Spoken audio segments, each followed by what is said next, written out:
font vrombir les moteurs en plein champ, sur des circuits improvisés entre les épis de maïs ou dans les vignes.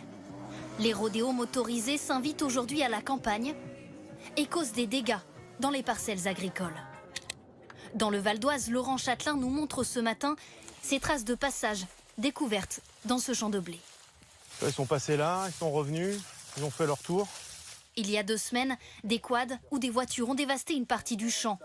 Au milieu des épis couchés, des morceaux de tôle ont même été abandonnés. Le blé, il est complètement à plat, il est à quelques centimètres du sol, donc il est récoltable. Il est mort, en fait, cette parcelle-là ne sera pas du tout récoltée. 500 € de perte estimée pour l'agriculteur. Mais c'est loin d'être la première fois. Il avait déjà pu filmer au printemps le rodéo de 3 quads sur ses parcelles. Des courses illégales et planifiées. Les caméras de surveillance d'un autre agriculteur ont capté les camionnettes utilisées pour se rendre au point de départ des rodéos et éviter les contrôles. À l'intérieur, leurs motos, souvent sans plaque d'immatriculation. Depuis le début de l'année dans le Val d'Oise, 45 véhicules ont été saisis, 9 personnes interpellées. Et ce n'est pas le seul département concerné.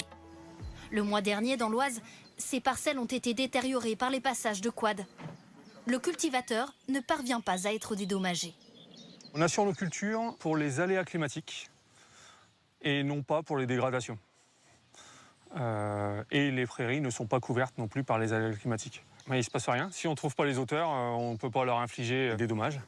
S'ils sont interpellés, les auteurs de rodéo encourent 15 000 € d'amende et la confiscation de leur véhicule.